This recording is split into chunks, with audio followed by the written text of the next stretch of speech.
Hey there, Fletch from All Things Overlanding here. Today we are going to be talking about a new topic. We're going to be talking about taking it slow versus go, go, go. And what I mean by that very catchy and rhyming phrase is, I've been on a couple types of overlanding trips. I feel like there are really only these two. You are either with a few people and you are constantly trying to hit trails, trail after trail after trail. You're, burning the midnight oil. You're driving into the dark. You're driving 8, 10, 12 hours a day to try and see as much as you possibly can. Generally on like a shorter trip, right? Like if you drove a good distance to get to another state or something, for instance, and you've only got 3 or 4 or 5 days to hit it all up, you're in that sort of go, go, go mentality. Or the other type of trip I feel like is sort of the take it slow, right? Like where you maybe don't have the restrictions, you don't have things that you want to see, and you just want to enjoy yourself and maybe get to camp early and set up. So I'm going to kind of talk about the pros and cons of each of those types of trips and kind of my opinions about them. Again, this isn't meant to be this is right or wrong, but just to kind of give you guys my opinions on it. And I would love to hear from you guys in the comments what you think about this topic. But let's get into take it slow versus go, go, go.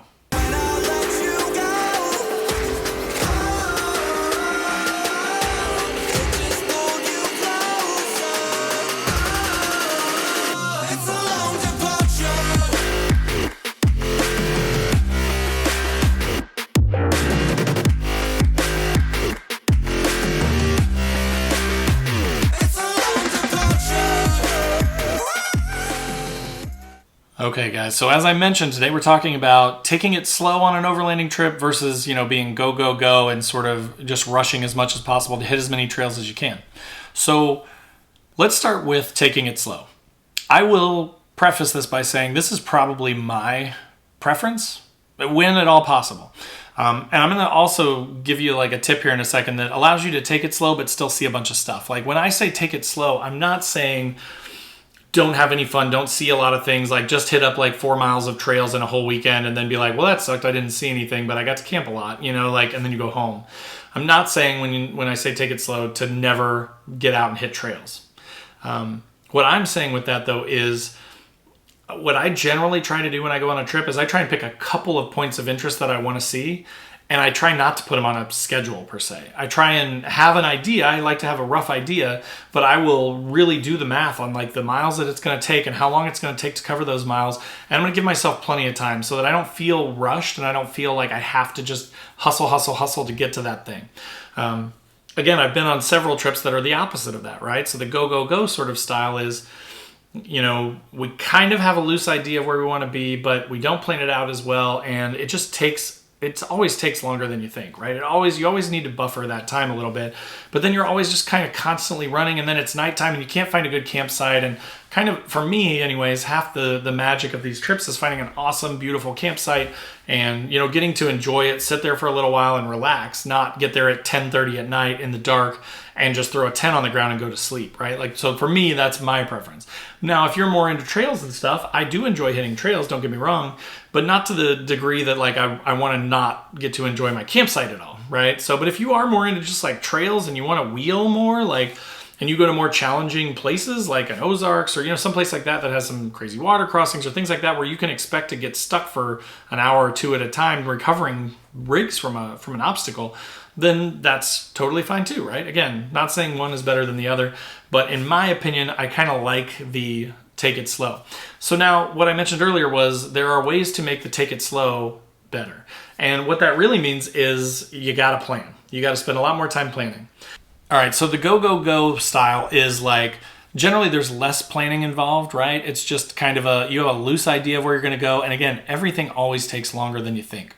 So like if you did the math on it and you said, I'm traveling 100 miles, I'm guessing that my average speed's going to be 30 miles per hour or whatever. So it's going to take me 300 minutes or 6 hours, right? That's probably half the time it's going to take or a third of the time that it's going to take, right? So you're going to hit an obstacle and people are going to get stuck. You're going to hit a closed road. You're going to hit a gate. You're going to hit something. Something is going to be wrong and it's going to slow you down. So again, rather than trying to stretch it, rather than trying to go as far as you possibly can in as short a time as possible, what I will usually do is I will try and be really like overly cautious with it. So I will plan, and I will spend a lot of time planning before a trip just to make sure that I know exactly where I'm going, and even if it took twice as long, I'm still going to be at camp by dinner time, right? Not at 10, 11, 12, 2 in the morning, that kind of thing. Now, sometimes those things are really exciting, right? And they're really fun, and it's a great story to tell. So again, that'll still happen even if you plan out your trips really well. But if you just don't plan them at all, or you just kind of have like an idea of like a couple places you want to go, a lot of the times that will make you go, go, go. That will make you have to like constantly be hustling, hit an obstacle, and have to turn around. And then like it can be a little frustrating sometimes, unless you're really into that thing, right? So more recently, I'll give you an example. I'll put a card up here to it. My Land Between the Lakes trip. This trip turned out to be amazing. And what kind of made it amazing was that before the trip, weeks before the trip, maybe even a couple months before the trip, I started to do my research. I started to put pins down on Gaia, and I started to really plan them out. And we knew exactly when we were going to get there because all the highway stuff is pretty standard, right? Like you're not going to hit an obstacle. You might hit some traffic, but within reason, you're going to be there pretty close to the estimated arrival time.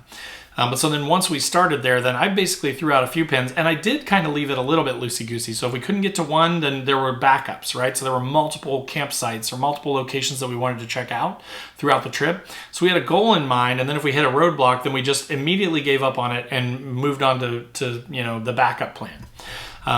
But this trip turned out to be amazing. Like the trails were awesome. And again, it just took a lot of pre-planning. It took a lot of asking questions. It took some searching Facebook groups, seeing what other people said were great spots or great trails, that sort of thing. And then sort of piecing them together and drawing it out on Gaia to figure out. And then again, overestimating the time it's going to take, right? So I think we covered basically like when we went down Land Between the Lakes, you have to picture it's basically like a big peninsula that goes in between there's these two lakes, one on either side of it, and then the rest of Kentucky. So it's basically like this recreational area that is a peninsula inside of two lakes in the middle of Kentucky. Well, so we started on the northwest side and kind of went down maybe about halfway, 3/4 of the way down the west side of the peninsula, and then found a spot there. The next morning we woke up, we traveled down around the tip of the peninsula, back up the other side, and our plan was to camp up there that night. But even with all that planning, the second night, or third night I guess it was, we could not find a campsite. Like we drove to like 6 different campsites, and we covered the whole rest of the right side of the peninsula, and we ended up going home that night. Like there weren't any spots. It was also really, really humid. It was like 80-85% humidity and like 90 degrees. So it was pretty miserable. But the day was amazing. The trails were amazing. Like the stories that we had that came out of that were awesome. The video is, if you go watch that, it was rowdy. It was a lot of fun. And like the campsites that we did get were epic. But so like that's just an example of like even with all the planning in the world, you're still going to hit roadblocks. And it was a busy weekend where there were so many people camping that we just literally couldn't even find a spot the last night. So do your best to try and plan it out. That can save you some headache and heartache on the other side. Always overestimate, right? Like always assume that it's going to take longer than you think it will, because it will. That's just going to happen. But so when it comes to sort of my final thoughts on this, like I think you can probably already tell from what I'm saying. Do I prefer the go, go, go or the take it slow? 100% take it slow. And again, that doesn't mean go 5 miles an hour and like, fiddle fart around and never see anything. It just means plan it out, assume it's going to take longer, and enjoy the trip. Don't worry about having to get to this one destination that's way too far away that would take you way longer than you could possibly make in a day with any sort of obstacles or roadblocks. So that is my preference. That's kind of what I've come to like. So again, I hope that that's helpful for you. I'd love to hear from you guys in the comments, though. Obviously, it's different for everybody, right? So let me know. What do you think? Do you like hitting trails, wheeling as hard as you can, and then rolling into camp after dark? And why? Why do you like that better than sort of the slower approach, right? Or if you like the slower approach and relaxing and that sort of thing, then why do you like that versus hitting trails? As always, guys, thank you so much for listening. Thanks for watching on YouTube. I appreciate it. Down in the description below are links to Facebook, Instagram, Patreon page. We've got a Discord. We all chat on that. It's really cool. And then there's a newbie Overlanders group on Facebook, too, that's growing like crazy. So we'd love to have you there, too. But no judgment, no harsh people just giving you crap because you asked a question that may or may not have been asked before. But so come join that as well. Also in the description below are links to patches and stickers and things like that. I've got a ton of those things, so someone please buy them. I sell a few of them, but I'd love to sell more. So if you want to get down there in the comments and click through that, they're pretty awesome. They're really super high quality stickers and patches. So if you want some stickers and patches for your rig, definitely check those out as well.